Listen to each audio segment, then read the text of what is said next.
मैं 20 साल में गवर्नमेंट स्कूल में टीचर लग गई थी, लेकिन ऐसा बिल्कुल नहीं है कि मैं ब्रिलियंट थी। नहीं नहीं नहीं, बिल्कुल एवरेज स्टूडेंट थी, बिल्कुल एवरेज।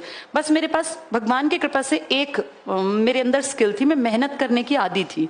मैंने 11वीं 12वीं में 7-7 8-8 घंटे पढ़ाई करने की आदत डाल ली थी। उसका फायदा मुझे ये मिला कि मैं जब अपनी नौकरी की पढ़ाई कर रही थी ना, तो मैं घंटों घंटों बैठने की आदी हो गई थी। तुम्हें भी पढ़ना अपनी आदत में शुमार करना है। जिस दिन तुम्हें पढ़ने की आदत पड़ गई ना, फिर तुम देखना कोई रोक ही नहीं सकता तुम्हारी नौकरी को। सब नहीं लगेंगे बेटा, वो लगेंगे जिसकी आदत होगी पढ़ना। जो टाइम पास करेगा, कभी एक दिन आ रहा है, 4 दिन छुट्टी मार रहा है, फिर 2 दिन आ रहा है, फिर आधी क्लास ले रहा है, बंक कर रहा है, बहाने मार रहा है, वो लोग नहीं लगेंगे। पढ़ना एक आदत बन जाए, लगातार पढ़ना है, लगातार सीखना है। मैंने आज क्या सीखा, मेरी पर्सनालिटी में क्या, आज मेरी नॉलेज में, इंफॉर्मेशन में क्या बढ़ोतरी हुई। जिस दिन तुम्हारा टारगेट ये बन गया, फिर तुम 1 साल 1.5 साल के अंदर कहीं ना कहीं अपनी जिंदगी सेट कर लोगे। अदरवाइज बेटा फिर दूसरा ऑप्शन तो बहुत बहुत दुखी करेगा।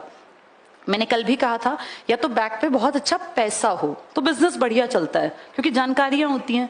अगर कोई नॉर्मल परिवार से है जिसके बैक पे पैसा नहीं है ना, उसको अपने हाथ पर बहुत मारने के लिए भी टाइम नहीं मिलता।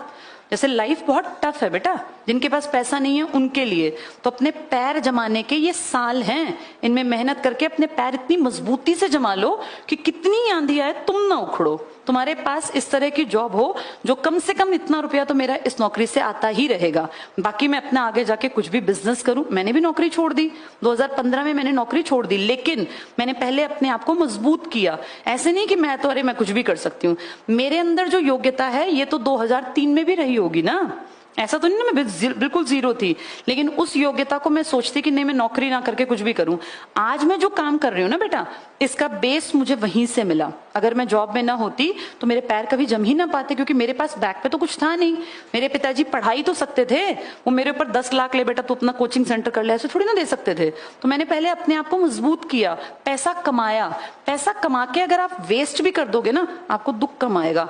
पिताजी से लेके आप अगर खर्च कर दोगे ना, बर्बाद कर दोगे, तो सच में उसका गिल्ट जिंदगी भर नहीं निकलेगा मन से। अपना पैसा बर्बाद हो कोई बात नहीं, हम सोच लेंगे कोई नहीं यार कमाया था, कोई बात नहीं, वेस्ट कर दिया, एक एक्सपेरिमेंट कर लिया।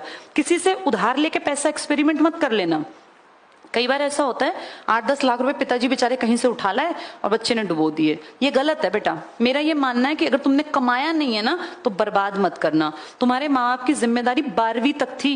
ग्रेजुएशन में भी मुझे ऐसा लगता है बच्चा अपने ट्यूशन पढ़ाए, पैसा इकट्ठा करे, अपनी फीस भर दे।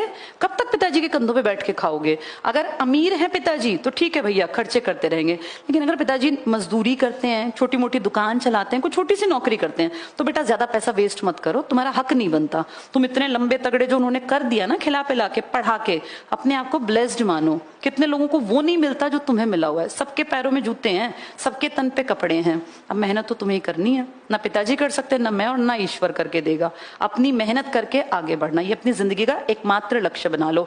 शौक पूरे करने के लिए ना पैसे कमाना फिर उड़ाना। पिताजी के पैसों पे शौक पूरे मत करना, उनकी बेसिक जरूरतें बस पूरी कर लो उनकी कमाई से।